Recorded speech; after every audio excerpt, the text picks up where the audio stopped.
Meus amigos, sejam mais uma vez bem-vindos ao canal. Se você ainda não é inscrito, por gentileza, inscreva-se clicando nessa marca d'água que aparece aqui no canto inferior direito do vídeo, tá certo?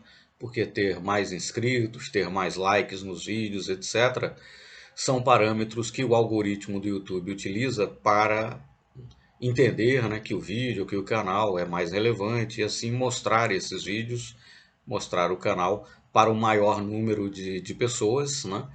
E com isso, então, você estará nos ajudando a difundir aqui os nossos vídeos, a difundir aquilo que divulgamos no canal, e assim estará nos ajudando a divulgar cada vez mais e melhor a maravilhosa doutrina dos espíritos. Lhe pedimos, né, ajuda nesse sentido, tá certo?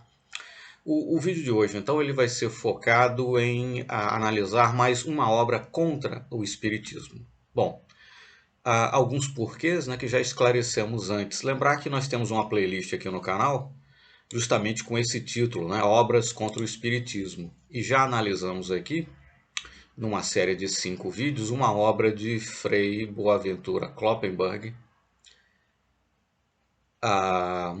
material para instruções sobre a heresia espírita.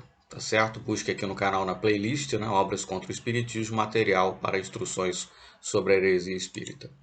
E nós vamos então hoje ter aqui o primeiro vídeo, de um total talvez 5, 6, vai depender do ritmo que consigamos imprimir, né? Mas enfim, para analisar essa obra, o Livro Negro do Espiritismo. O Livro Negro do Espiritismo. Edição de 1955, da editora Vozes, que como sabemos, né, é uma editora católica, né? E Frei Boaventura Kloppenberg, melhor dizendo, ele se dedicou, né, durante grande parte ali de sua vida, a escrever uma série de obras combatendo em essência, né, o espiritismo, né, combatendo em essência o espiritismo. Enfim, maiores informações biográficas, né, sobre Frei Kloppenberg podem ser encontradas facilmente na internet, Wikipédia mesmo, né, de forma tal que não entraremos aqui nesses detalhes biográficos, né. Mas assim como fizemos na obra anterior, vale aqui a apresentação ou a argumentação, que é a seguinte: por que estudar essas obras? Por que comentá-las, né? Bom, primeiro, o próprio Kardec, né, naquela lista que ele fez, naquele rol que ele fez de obras que ele entendeu que deveriam compor uma biblioteca espírita, né? Ali também ele entendia, e ali ele inclui algumas, e entendia que deveriam constar também obras que são contrárias à doutrina espírita. O próprio Kardec entendia que uma biblioteca, né, espírita deveria conter, sim, obras que são contrárias à doutrina, e os espíritas deveriam lê-las, estudá-las, compreendê-las. Né? Por quê? Compreendendo aqueles argumentos, você vai conseguir formar uma opinião melhor, por assim dizer, sobre o próprio espiritismo, né? Talvez alguns questionamentos ali levantados sejam válidos, em certo sentido, no sentido lógico pelo menos, mereçam ser compreendidos, né? Enfim, faz parte também, né, daquele que adota, por assim dizer, uma certa doutrina, conhecer também os argumentos que são contrários a essa doutrina, né? Os argumentos que lhes são contrários. Faz parte, né, do bom estudo, né, do bom entendimento. Tá certo?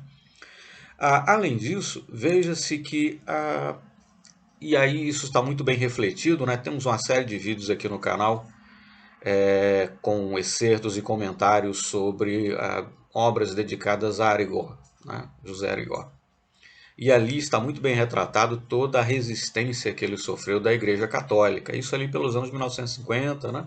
1960, mais ou menos a época em que Frei Kloppenberg escreveu aqui essas obras. Isso ajuda a entender muito qual era a mentalidade da Igreja Católica na época. Porém, né? Bom, vivemos uma época, né, diferente, né? Aquela época do anos ali 1940, 50, 60, você pode dizer que era a época do espiritismo heróico, né? O indivíduo declarar-se espírita era ser alvo de maledicência, de uma série de malquerências, né? Era talvez ser proibido de entrar na igreja local e coisas assim, e outras talvez piores. Enfim, essa época passou, né? Vivemos uma época, né, atual de preocupação com o politicamente correto, né, de certos liberalismos e por aí vai. De forma que, ou por virtude, ou pelo próprio espírito da época, ou por, enfim, conveniência, seja lá como for, né? Uma das palavras de ordem do momento é ecumenismo, né? A tolerância, a convivência pacífica entre religiões, embora o espiritismo não seja uma religião, né? Enfim, veja o nosso curso de introdução ao espiritismo, que é o primeiro vídeo aqui do canal. Mas enfim, sem entrar nesse debate, né? Muito embora atualmente, então, vivemos uma época de inclusão, de tolerância, etc. e tal, mas poderíamos nos perguntar se muitos dos argumentos, se muita da antipatia que existia ali pelos anos 1950 e 1960, ela ainda não existe, né?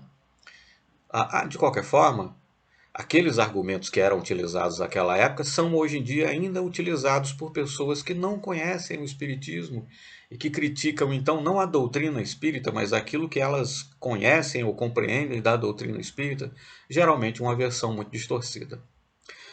Mas de qualquer forma, para quem achar que as ideias de Frei Kloppenberg são coisas ali do passado, né, de uns 50, 60 anos atrás, qualquer coisa assim.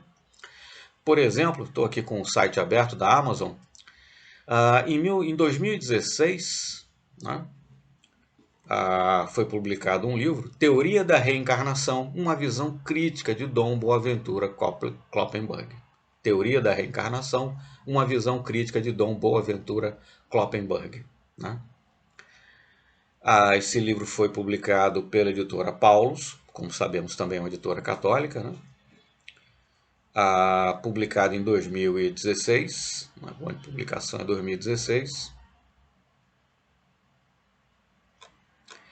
E o livro, então, ele traz aí, como o próprio título, né, indica, um apanhado, né, da concepção ou da visão de Frei Boaventura Kloppenberg com relação a esse tema reencarnação. E, evidentemente, sendo uma compilação, né, das ideias de Frei Kloppenberg, atacarão frontalmente o espiritismo, enfim, a concepção espírita, a ideia espírita da reencarnação. E para se ter uma ideia, esse livro ganhou, talvez tenha sido publicado em 2015, mas enfim, ele ganhou o prêmio Paulus de 2016, vencedor do prêmio Paulus de 2016. Então o livro foi recentemente publicado, está aí à venda, né? E ganhou em 2016 um prêmio da própria editora Paulus, o prêmio Paulus de 2016 como melhor livro daquele ano, qualquer coisa assim, enfim, chegou a ser premiado inclusive, né, pela editora, né? E você tem outros livros de Frei Kloppenberg que ainda são reeditados, foram reeditados ali nos anos 1980, né, 1990, por aí, né? Talvez não reeditados bem recentemente, né? Porque afinal, digamos, muito do que ele diz, muitas das suas ideias, muito dos seus ataques ao espiritismo, não vão muito bem, né? Não caem muito bem nessa tendência atual de politicamente correto, etc. e tal, né? E por isso até bem recentemente os livros, ao que sei, não chegaram a ser reeditados, mas foram reeditados em 1980, 90, por aí, né? E temos aqui um livro publicado em 2015 ou 2016 que ganhou um prêmio da editora Paulus em 2016, o prêmio Paulus, né, de 2016, a Teoria da Reencarnação, uma visão crítica de Dom Boaventura Kloppenberg. E ele sendo uma visão crítica e sendo as ideias, né, de Frei Kloppenberg, não tenham dúvidas, não conheço a obra, não a li, tá certo? Não a possuo, não a estudei, mas conheço outras obras de Frei Kloppenberg sobre o tema e posso dizer de olhos fechados que fatalmente ataca-se aqui a visão espírita acerca da reencarnação. Ou seja, o tema ainda é atual, né? Para aqueles que porventura achem que é coisa do passado, etc. Mas enfim, o próprio fato de Kardec ter altamente recomendado, incluído na lista dos livros que ele entendia que deveriam fazer parte de uma biblioteca espírita, ter incluído obras contra o espiritismo, já deixa claro que é de bom tom, né?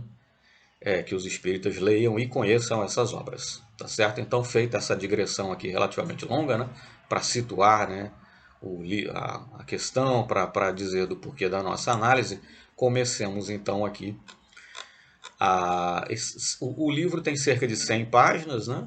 É claro que nós vamos fazer aqui, como em outras obras que nós temos analisados, vamos trazer aqui excertos, passagens, né, fragmentos, né, acompanhados de análise, interpretação, etc. Né? Mas evidentemente, e vamos, claro, pegar esses fragmentos numa ordem cronológica, né, tentando dar a eles também um sentido, né, um senso de coesão e coerência, né, uma coisa logicamente ordenada, etc. Mas enfim, uma boa panorâmica, assim esperamos, da obra ou das obras que analisamos aqui. Temos feito isso com algumas obras, faremos com outras, né? Obras espíritas ou contra o espiritismo, como nesse caso. Mas de qualquer forma, evidentemente, o ideal do ideal é sempre que cada um leia na íntegra a própria obra, estude, né, forme a sua própria opinião, etc. O que nós trazemos aqui é um sabor, digamos assim, né, de cada obra, né? Mas enfim, isso evidentemente não substitui a análise e interpretação de cada um. Então comecemos, né, o livro negro do Espiritismo. O autor é Frei Boaventura Kloppenberg, que escreveu diversas obras contra o Espiritismo. Já analisamos uma aqui no canal, estamos analisando outra. Existem outras que temos em mãos, em versão eletrônica e também impressa, né? Algumas dessas obras você encontra ainda em sebos, tá certo? Mas essa edição que eu tenho no caso, o Livro Negro do Espiritismo, é de 1955, da editora Vozes, tá certo? Pegamos aqui uma das primeiras passagens. Vou fazer sempre, trazer os excertos aqui em ordem cronológica, né, como eles aparecem no livro. A prática da necromancia é airosamente envolvida no manto cristão da caridade e o exercício da magia é cuidadosamente dissimulado sob a piedosa capa da devoção aos santos. Ele já sai meio que dando uma alfinetada aqui, né, no espiritismo. A instrução é o remédio da ignorância. Concordo plenamente com Frei Kloppenberg. O presente livrinho quer apenas ajudar a esclarecer. Destina-se aos católicos que, ou por ignorância ou levados por falsa propaganda, sucumbiram à tentação de consultar os modernos pitões e são constantemente solicitados para isso. O estudo da primeira parte se baseia sobretudo nas obras de Allan Kardec, que apesar de francês, seu nome verdadeiro é Leão, ele traduz, né? Enfim, Leão Hipólito Denisard Rivaio, nasceu em Leão, etc. e tal, é a maior autoridade espírita do Brasil. Assim se refere a Kardec. Bom, e aí ele traz mais alguns comentários. Mas mais adiante, então. A cerrada documentação com que mostraremos a inutilidade racional, a proibição divina e o perigo natural da evocação dos espíritos deixará na mente do atento leitor a impressão de estar diante de um autêntico livro negro do espiritismo. Então ele ataca aqui essa questão da evocação dos espíritos, consequentemente ataca o espiritismo também, etc. Né? Não por acaso ele chama de livro negro do espiritismo. Mas enfim, prossigamos. Né? Prossigamos. Então, já aqui no capítulo 1, primeira parte, o título é racionalmente inútil evocar espíritos. Então, como disse, né, a obra tem 100 e poucas páginas, tomaremos aqui excertos, enfim, né, prossigamos. A doutrina espírita repousa inteiramente sobre a evocação dos espíritos. Ponto. Bom, primeira afirmação aqui de Frei Kloppenberg nesse primeiro parágrafo da primeira parte do primeiro capítulo está errada, né? A doutrina não repousa inteiramente sobre a evocação dos espíritos. Né? Os espíritos, inclusive, que se manifestaram em diversas sessões mediúnicas na França, etc. Né? E a partir de informações obtidas, né, junto aos espíritos, né, compiladas, cruzando informações obtidas a partir de diferentes comunicações, de diferentes médiums, em diferentes localidades, etc. Né? Kardec vai compilar tudo aquilo, por exemplo, para produzir o Livro dos Espíritos, né? Os espíritos se manifestavam, enfim, espontaneamente, em verdade. Né? Mesmo numa sessão, por exemplo, em que há psicografia de alguma mensagem, né, de algum ente falecido, não é propriamente evocação, né? Não é espírito de fulano, você está aqui, apareça, né? Parece que as pessoas imaginam que é alguma coisa assim, quer dizer. Não é isso. Então, essa primeira afirmação de Frei Kloppenberg, a doutrina espírita repousa inteiramente sobre a evocação dos espíritos. Não repousa sobre a evocação dos espíritos, muito menos inteiramente sobre, né, a evocação dos espíritos. Então, Frei Kloppenberg já começa aqui dando uma bola fora. Mas enfim. Nisto, precisamente, os espíritas distinguem sua filosofia das outras, em que estas são produto da simples e pura especulação falível da razão humana, enquanto a filosofia deles seria o resultado da revelação dos espíritos do além, que se teriam comunicado com a humanidade por meio de certas pessoas especialmente preparadas para isso e que, por esta razão, receberam a denominação de médiums. Né? Então, Frei Kloppenberg aqui faz referência àquilo que Kardec, né, menciona no Livro dos Espíritos, quer dizer, diferentemente, né, do arcabouço teórico, digamos assim, do arcabouço doutrinário de outras doutrinas e ou religiões que foram reveladas, né, a uma certa pessoa, né, e ela colocou aquilo no papel, digamos assim, e a partir dali surgiu uma doutrina, etc. No caso do Espiritismo, não foi, ou doutrinas que foram elaboradas a partir da concepção de um indivíduo, né? Uma concepção filosófica, religiosa de uma certa pessoa. Diferentemente disso, o Espiritismo, na verdade, ele foi revelado pelos próprios Espíritos. Né? Quem deu a conhecer e a certeza da existência da vida após essa vida, né? Ou da continuidade da vida, e nos passou mensagens, informações, instruções, foram os próprios espíritos desencarnados. Quer dizer, então não foi um homem desse mundo, Kardec, por exemplo, que, elucubrando, né, tecendo considerações de ordem filosófica, religiosa, como fosse, elaborou uma doutrina. Na verdade, foram os próprios desencarnados que elaboraram, por assim dizer, a doutrina, trouxeram a lume, né, a doutrina espírita. Né? E Frei Kloppenberg, então, começa aqui criticando, dizendo que não, ok, né? Nós entendemos, os espíritas dizem que é um diferencial, né, da doutrina deles, foram os próprios espíritos que revelaram, né? E eventualmente, é claro, adiante ele vai tentar derrubar isso. Mais adiante, então, na mesma página 7, né, mas ainda na mesma página, é, pois, a doutrina espírita o resultado de um complexo de 4 fatores que devem ser estudados com muito cuidado. O fato da evocação dos espíritos, mas como já dissemos, é claro, não se baseia exclusivamente nisso e nem sempre nisso ou nisso, enfim, é um equívoco, mas olha lá, ele cita aqui o fato da evocação dos espíritos, o instrumento da revelação espírita, ou o médium, perfeito. Os próprios espíritos se comunicam, certamente, a comunicação das mensagens. Por conseguinte, para que a doutrina espírita ou qualquer outra mensagem, ele coloca entre aspas, do além, apresente garantias de credibilidade ou aceitabilidade, é de todo indispensável saber.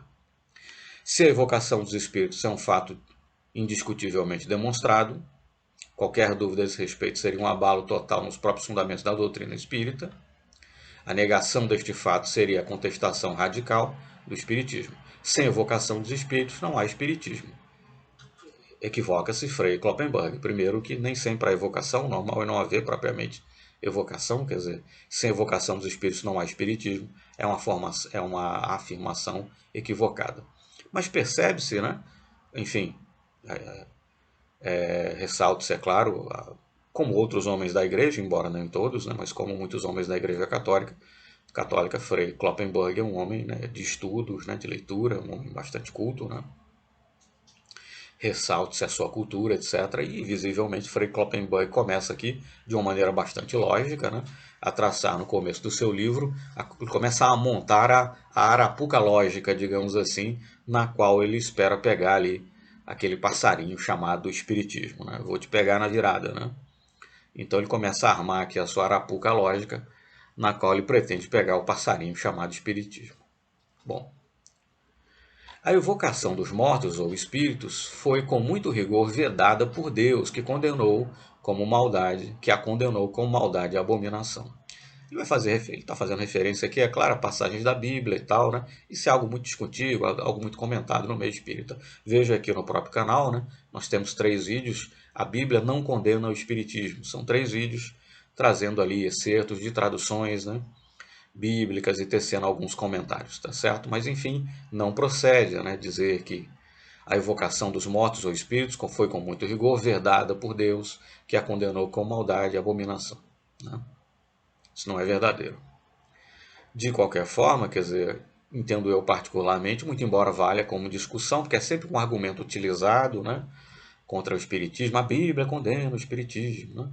Então, se você consegue, como consegue, por A mais B, né, mostrar que não, a Bíblia não condena o espiritismo, é sempre um contra-argumento importante. Né? Mas, de qualquer forma, considero essa uma questão estéril, quer dizer,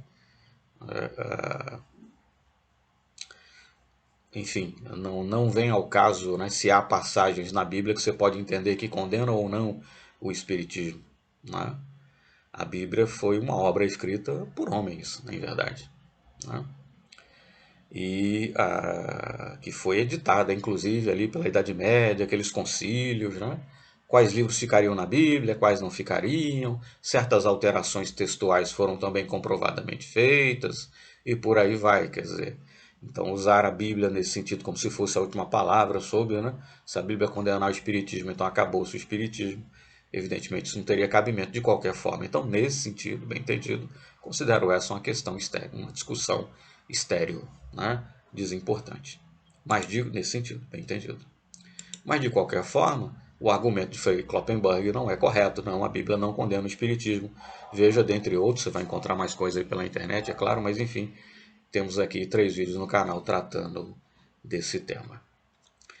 Bom, assim, fica desde já comprovado que o espiritismo se coloca sobre uma prática intrinsecamente má e abominável, que seria a evocação dos espíritos. Primeiro, que o espiritismo não se baseia sobre, nem muito menos unicamente sobre, evocação dos espíritos. Né? Segundo, que a Bíblia não condena o espiritismo. Então, os argumentos que Frei Kloppenberg começa aqui apresentando são falaciosos, né?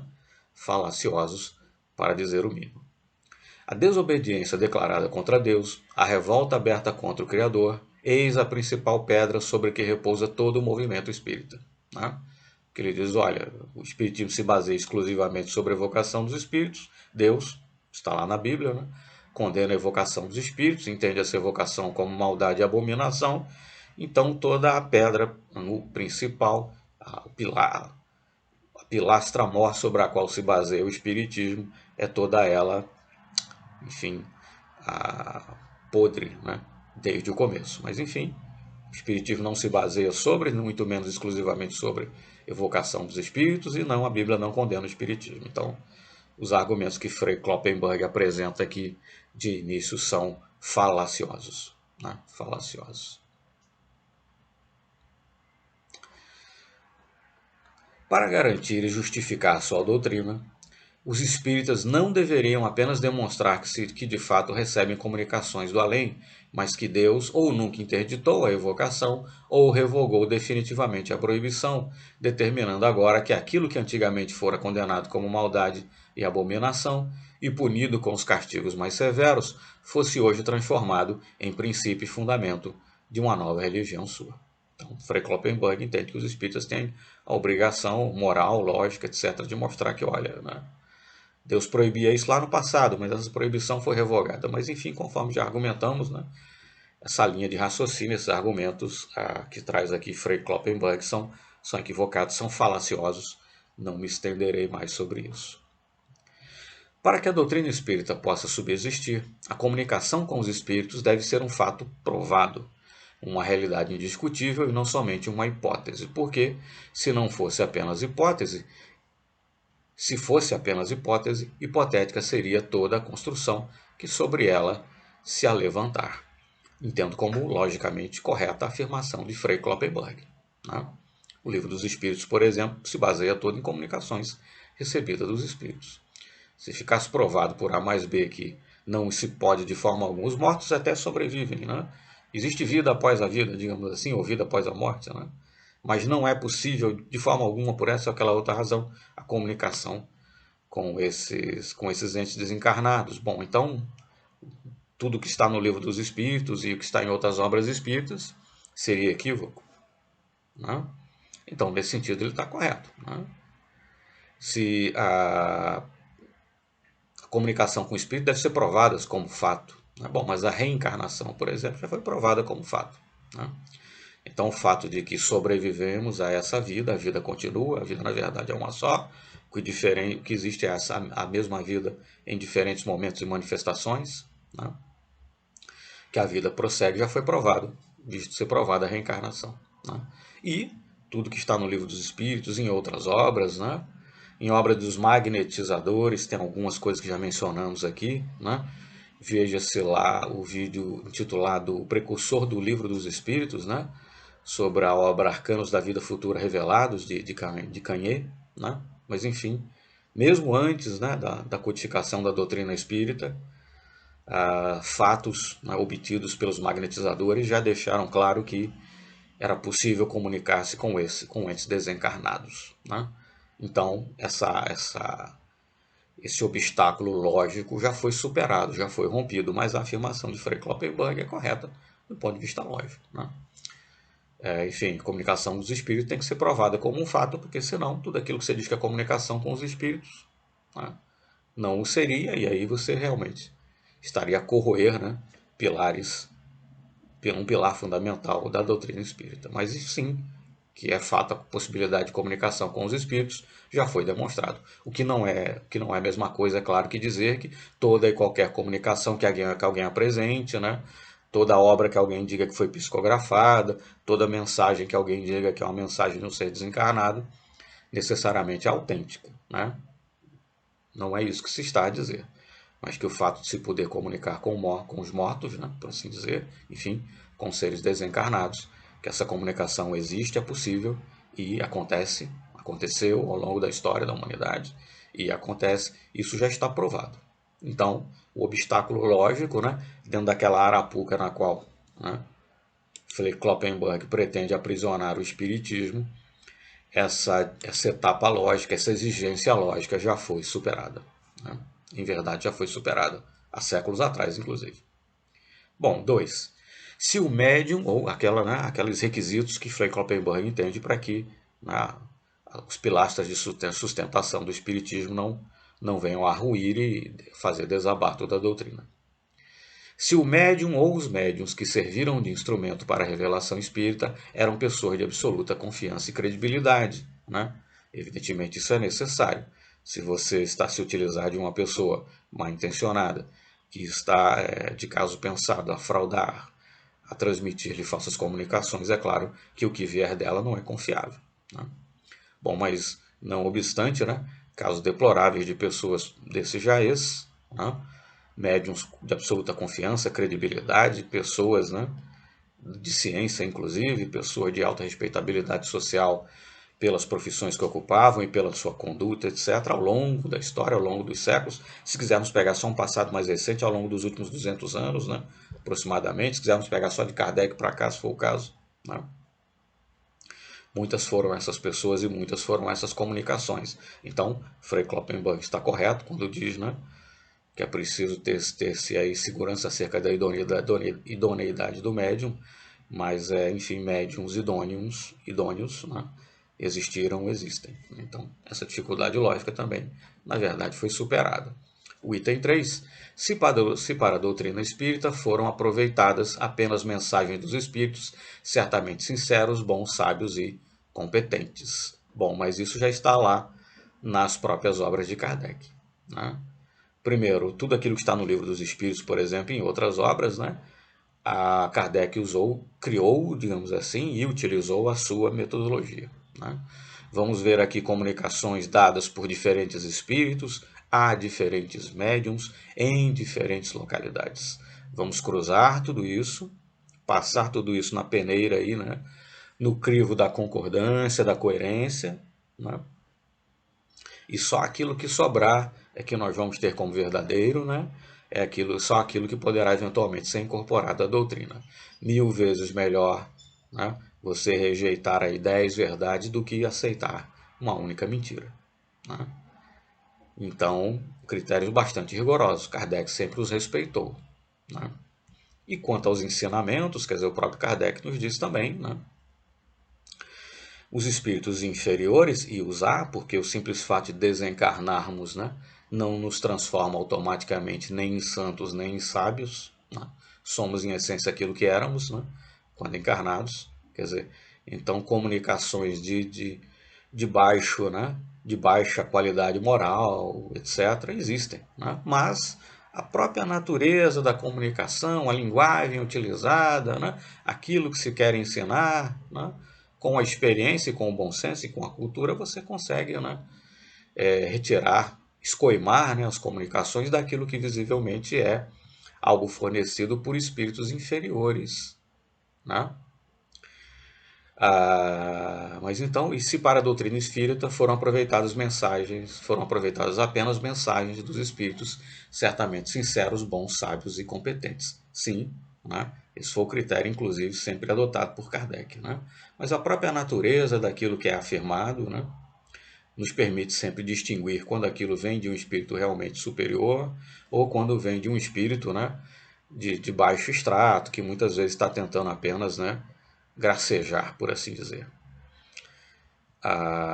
Por mais que num primeiro momento a comunicação pareça, né, de certo nível, mas ela termina se traindo mais adiante em algum momento. Então esse critério que Frei Kloppenberg aqui aponta, que me parece muito bom, muito certo, muito justo, sim, ele sempre foi adotado, né? É adotado, tem que ser adotado, ao menos por aqueles que conscienciosamente, né, enfim, selecionam comunicações dos desencarnados, né? E esse foi o critério, inclusive, sempre utilizado por Kardec desde o começo, né? Cruzar informações, peneirá-las e tal, e só ficar com aquilo que tem a concordância, né, de várias comunicações, diferentes espíritos, através de diferentes espíritas, em diferentes localidades, em diferentes grupos, e também, evidentemente, as comunicações que tenham um lastro, né, moral, etc., compatível, né? Então, a afirmação de Frei Kloppenberg é correta, porém, isso sim sempre foi feito, né, deve ser feito. Embora modernamente, né, você vê muitas vezes obras, sobretudo esses romances espíritas e tal, né, que proliferaram, né, se tornaram uma verdadeira indústria, né, porque se amanhã ou depois alguém lançar um romance com temática espírita, simplesmente, isso é uma coisa, mas se disser que é uma obra psicografada, o status, né, daquela obra já será outra. Já será outro, né? O status já será outro. Então, realmente, essa coisa de obra psicografada, né? A escrava que fugiu de não sei onde, né? Por Beltrano, pelo espírito Cicrano, quer dizer, né? Dá um outro status, né? Se disser que é uma obra psicografada. Confesso que tenho grande suspeição, né? Olho com grande suspeição essas obras, essa indústria, né? Essa proliferação tremenda de obras, quer dizer, enfim, acho muito suspeito, né? Mas enfim, essa já é uma outra história, quer dizer, né? O fato de existirem, né, enfim, obras questionáveis, mensagens questionáveis, não significa dizer que não existam mensagens confiáveis que se possa fiar que vieram realmente de espíritos desencarnados e de espíritos de bom nível moral, né? O próprio teor das mensagens deixará isso claro, quer dizer, em todas as áreas do saber, né, por assim dizer, existem eventualmente os desvios e os desviantes, né? Mas são justamente desvios e desviantes, não são a doutrina, né? No que diz respeito a desvios e desviantes, diga-se de passagem, a Igreja Católica é pródiga, né, nesse quesito, né? Mas, evidentemente, esses são os desvios e os desviantes, né? Bom, 4, aí dando aquela, fechando aquele quarto aspecto lógico ali que Frei Kloppenberg entende como fundamental para que o espiritismo não caia sobre o seu próprio peso, né, sobre a sua própria inconsistência. Se o codificador, Kardec no caso, né, era homem intangivelmente honesto, correto e leal, codificando apenas as comunicações recebidas de espíritos superiores, bons e sábios, recebidas exclusivamente por médios inatacáveis e competentes. Deve haver certeza controlável de que o codificador, está se referindo a Kardec, não modificou pessoalmente nenhuma comunicação, nem introduziu um pensamento próprio não recebido dos espíritos, sem anotá-lo com escrupuloso cuidado. Qualquer dúvida fundada acerca da honestidade científica ou da integridade moral do codificador lançaria suspeitas negras também sobre o resto da doutrina, muito embora possuíssemos garantias suficientes para as 3 primeiras exigências, aquelas que nós já mencionamos. Se houve as 3 primeiras, né? Se houve indubitavelmente mensagens do além, se o médium era pessoa competente e digna, que todas as mensagens de espíritos inferiores foram identificadas e rejeitadas. Mas se houvesse, então, se não estivesse presente essa quarta condição, né, a integridade moral, ética, enfim, do codificador, isso, o espiritismo também poderia ser posto em dúvida.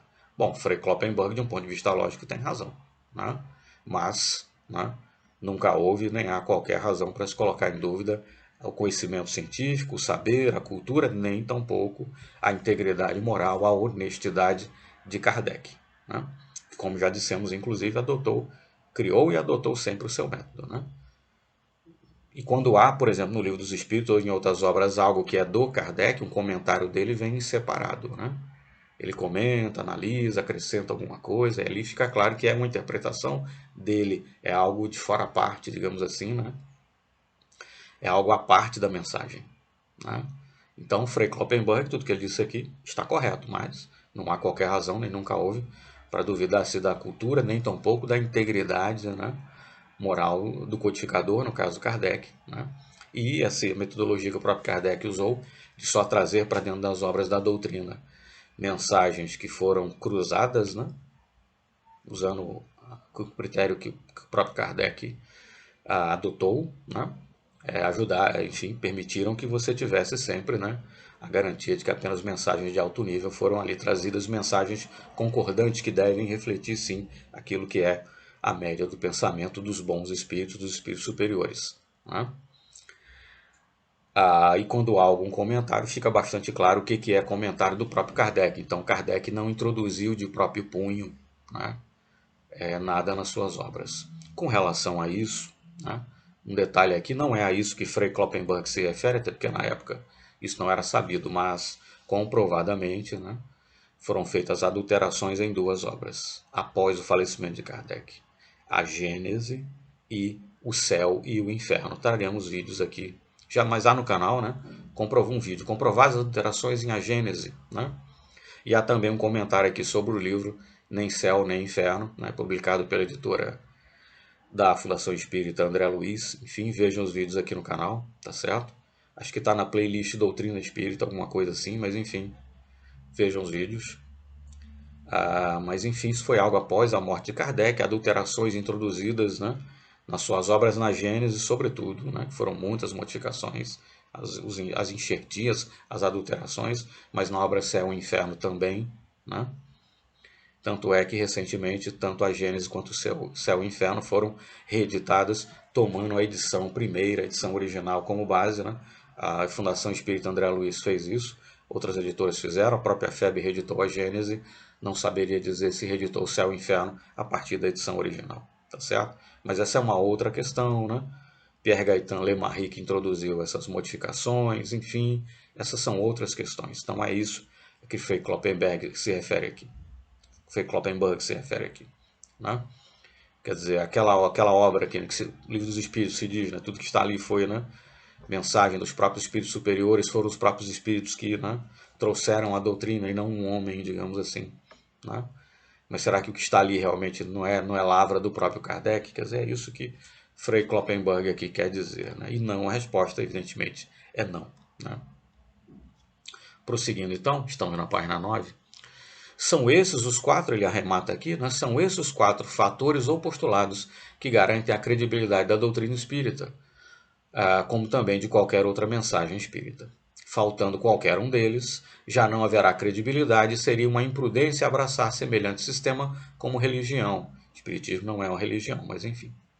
Havendo dúvidas a respeito de qualquer um deles, duvidosa será a doutrina toda. Se qualquer um deles for apenas hipotético, hipotética será também a doutrina inteira. Se, porém, todos os quatro fatores forem indiscutivelmente certos, a doutrina espírita apresentará suficientes motivos de credibilidade, pode e deve ser aceita por todo ser pensante. Então, Kloppenberg, como disse, a arma aqui escolhe quatro critérios, bem selecionados, né? A tentar armar aqui na armadilha, a arapuca lógica na qual ele pretende pegar o espiritismo, porque, como ele bem coloca, se qualquer daqueles quatro fatores, né, não for plenamente satisfeito, a doutrina ficaria na melhor hipótese como uma hipótese, né, ou eventualmente ruiria, né, sobre o peso de sua própria inconsistência, né? Mas, e aí nos presta um serviço Frei Kloppenberg, os quatro critérios são satisfeitos, né? Sim, está demonstrado que há comunicação com seres desencarnados, os médiums, né, embora haja, claro, desvios, né? Mas os médios utilizados para essas comunicações, existem médios, né, que foram utilizados para essas comunicações que são idôneos, né?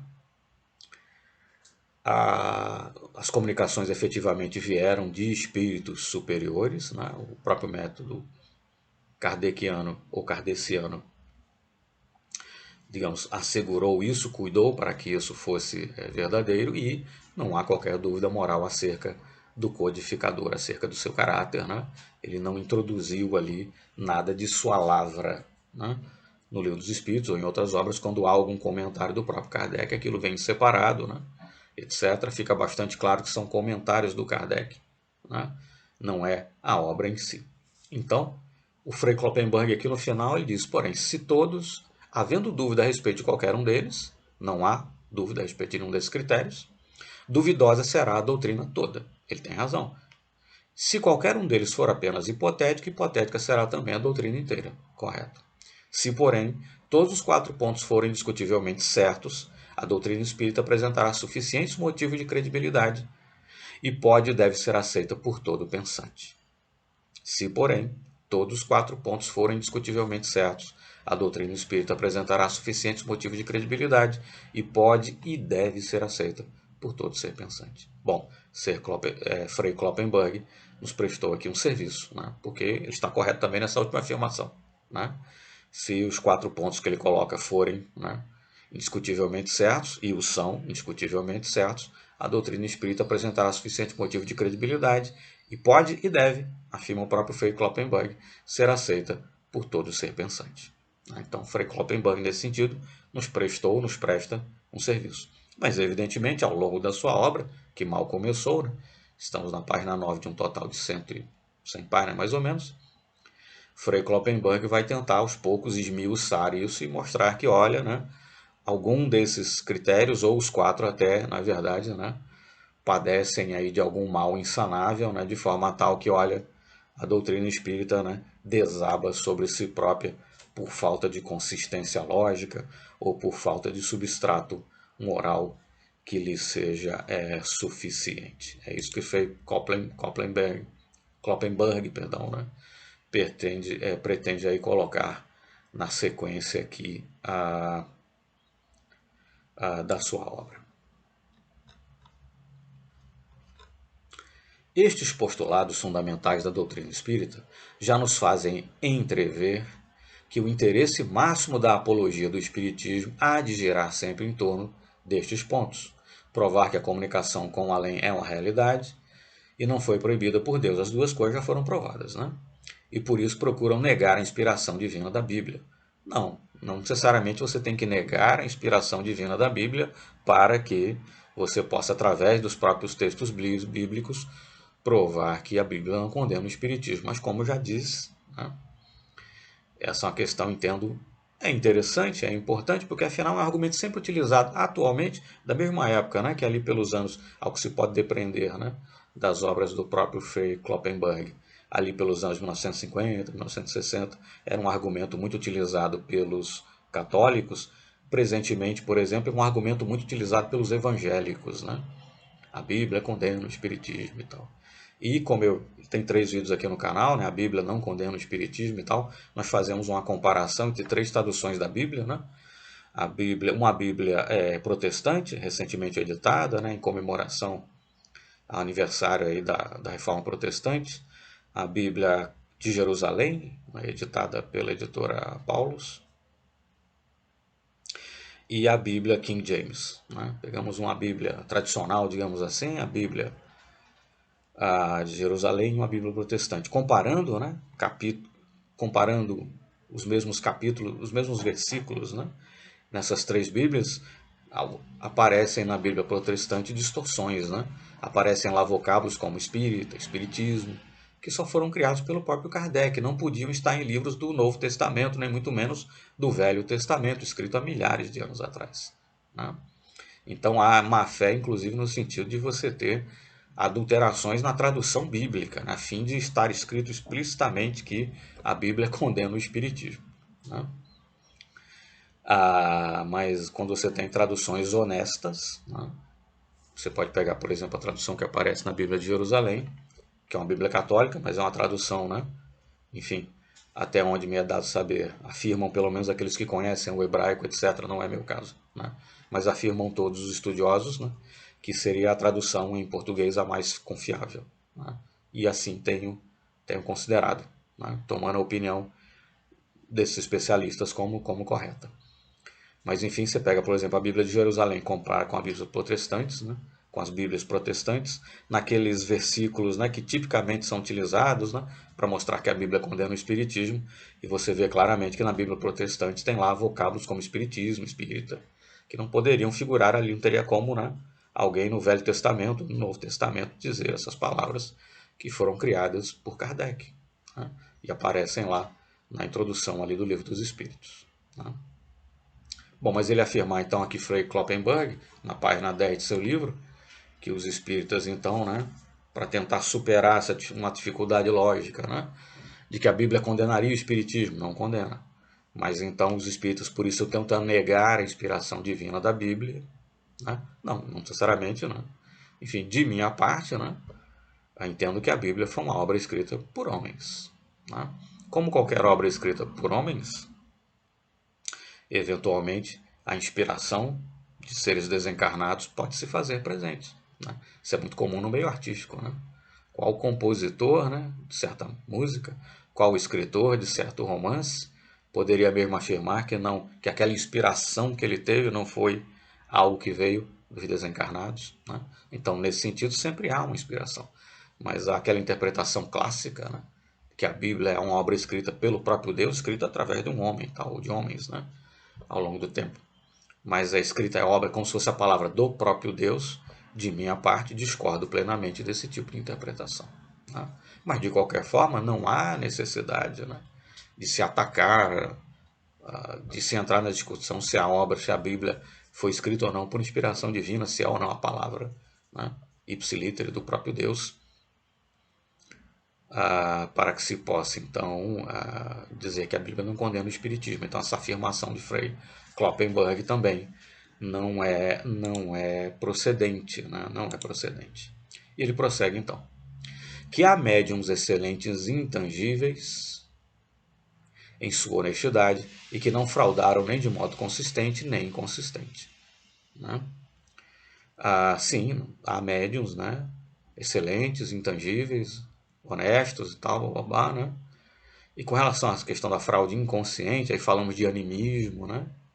Veja um vídeo aqui no canal, né? Manifestações anímicas em A Gênese, né? O próprio Camille Flammarion atribui a animismo aquilo que teria escrito por ele e que figura na parte de uranografia geral em A Gênese, né? Então pode haver sim, eventualmente em determinadas obras espíritas, textos que na verdade são fruto do animismo, não são mensagens necessariamente de espíritos outros que não o espírito do próprio médium, né?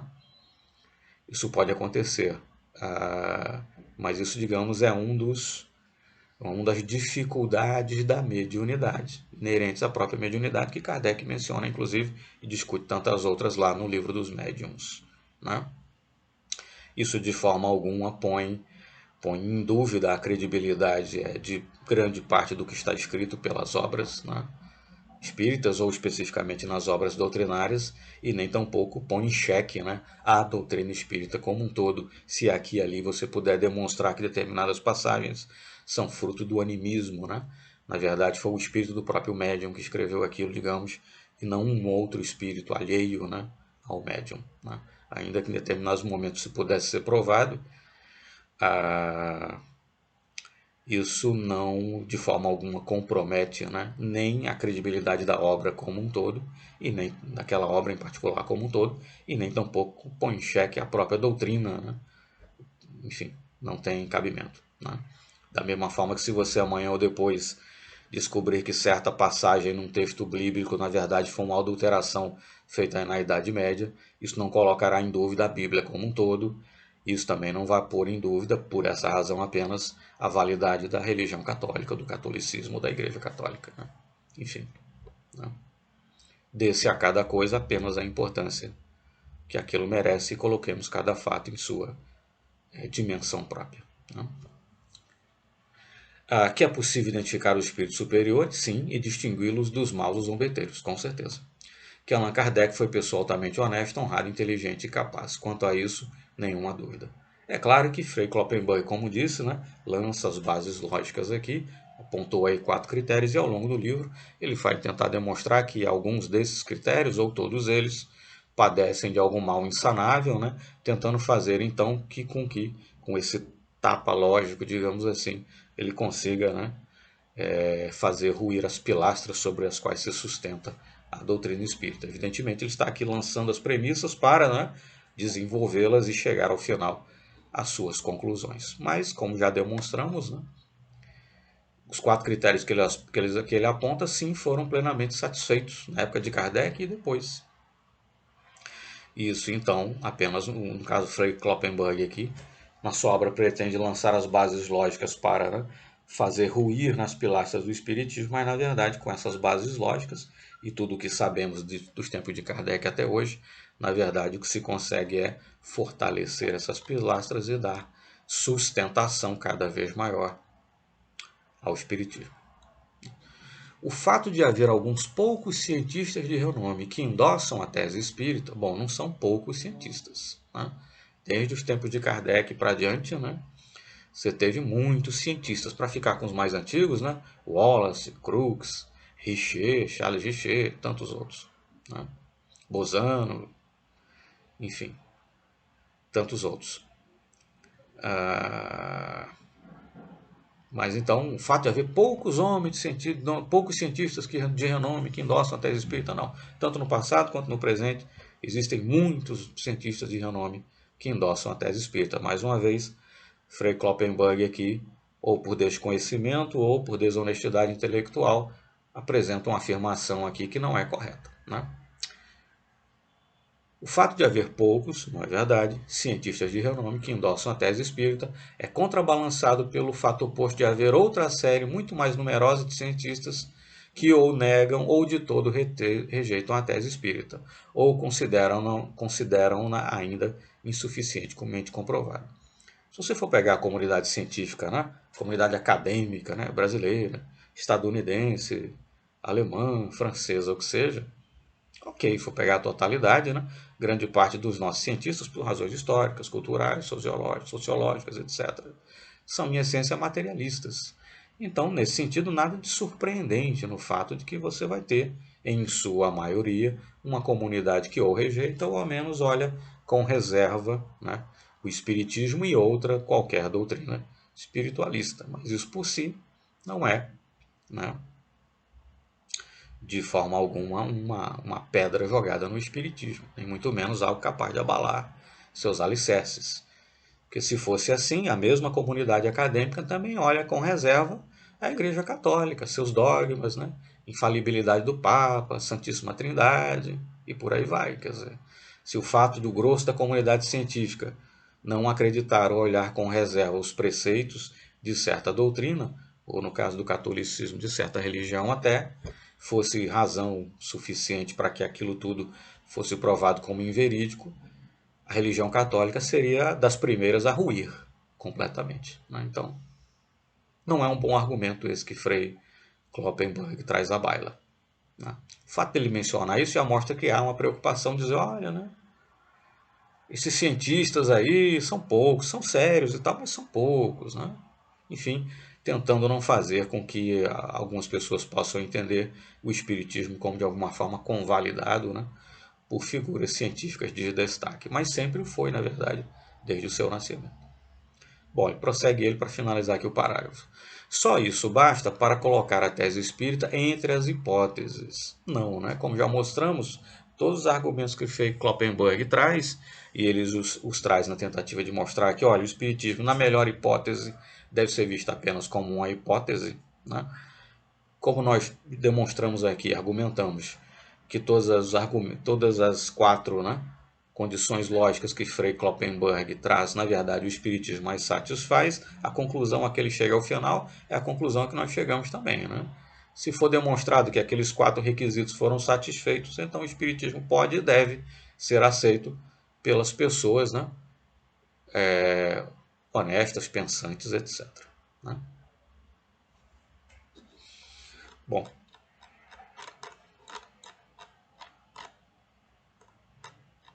e aí Frei Kloppenberg então vai começar a esmiuçar, né, a questão daqueles 4 quesitos, né, que ele colocou ali como fundamentais, né?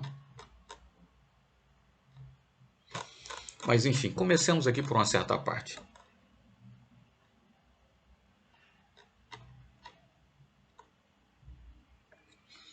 O homem não é cego, é um ser racional.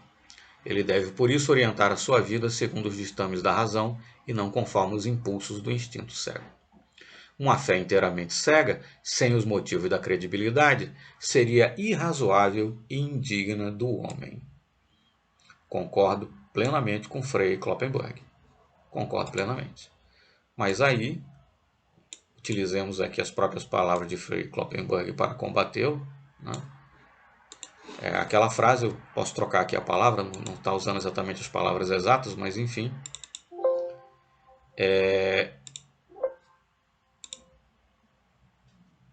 É uma das máximas de Kardec, né?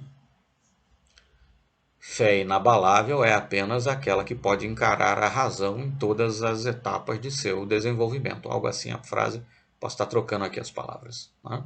E uma das máximas do Espiritismo é o quê? Fé raciocinada. Fé raciocinada. Quem, na verdade, lastreia sobre a fé cega é a Igreja Católica, né? Mas, enfim, repitamos aqui as palavras de Frei Kloppenberg, com as quais concordo plenamente. O homem não é cego, é um ser racional. Ele deve, por isso, orientar a sua vida segundo os ditames da razão e não conforme os impulsos do instinto cego. Uma fé inteiramente cega, sem os motivos de credibilidade, seria irrazoável e indigna do homem. Concordo plenamente, né? Mas, como Kardec bem colocou, fé inabalável, etc., segura, né, de si, é aquela que pode encarar a razão, motivo pelo qual podemos, por exemplo, e devemos estudar, inclusive, as obras que são contrárias ao Espiritismo, sem medo, né? Não vou ler essa obra que vá que ele diga alguma coisa com que eu concorde, né? Não. Se você acredita na veracidade da doutrina, você deve ler e estudar essas obras também, né? E o que ele diz ao final, uma fé inteiramente cega, sem os motivos de credibilidade, seria irrazoável e indigna do homem. Concordo plenamente, né? Mas uma das máximas do Espiritismo, fé raciocinada, né? E o próprio Kardec diz, à medida que a ciência avance, se em algum momento, né, algo que o Espiritismo propôs estiver em desacordo com a ciência, ele vai se adaptar, ele vai se modificar para entrar em concordância. Nesse sentido, o Espiritismo, embora tenha seus pilares fundamentais, é claro, é uma doutrina, uma ciência, uma filosofia sempre em evolução, né? Então, Frei Kloppenberg tem razão no que diz, mas o Espiritismo não se baseia na fé cega, se baseia na fé raciocinada. Aliás, o próprio Kardec, né, faz esse chamamento constante à razão o tempo todo ao longo das obras da doutrina, né? E quem se baseia na fé cega, na verdade, é a Igreja Católica, né? É a Igreja Católica. Compreendemos sem dificuldade que Deus pode comunicar-se com os homens, revelando-nos certas verdades, mesmo tais que transcendam inteiramente a nossa limitada capacidade racional, impondo-nos mandamentos, prescrevendo ritos e orações. Bom, Deus prescreveu ritos e orações, quer dizer, não me parece que seja esse o caso. Ritos e orações foram, desde muito, né, criados pelos homens, né? E as religiões, né, solidificaram isso, fossilizaram isso, trouxeram isso para dentro do seu arcabouço, né, de forma tal que hoje em dia você não consegue dissociar certas religiões dos seus ritos, orações, etc. Quer dizer, não acho que Deus nos impôs, né, como diz aqui, impondo-nos mandamentos, prescrevendo ritos e orações, né? Não me parece que seja esse o caso, mas enfim, Frei Kloppenberg aqui ele vai tentar aos poucos mostrar, né, que a religião católica, né, em paralelo ao espiritismo, que o espiritismo aqui, né, teria certos defeitos que ele deseja apontar aqui, que a religião católica não teria, né? Nessa época, realmente, a Igreja Católica vivia ali uma grande preocupação. Pessoal, nós estamos gravando aqui com janela aberta e tal, tem um ruído aí vindo de fora, tá? Espero que daqui a pouco cesse, mas enfim, creio que não vai atrapalhar aqui. Mas enfim, naquela época, nos 50, 60, né, a Igreja Católica, num determinado momento, e Frei Kloppenborg foi, né, uma espécie de cruzado, né, de missionário contra o Espiritismo, escreveu várias. Frei Kloppenborg, então, era uma espécie de cruzado ali da Igreja Católica, escreveu várias obras contra o Espiritismo, né? Porque a grande preocupação realmente dos católicos era a expansão do Espiritismo, né? Tinham medo de ser sobrepujados ou, enfim, de perderem, né, membros das suas fileiras, aquela coisa toda.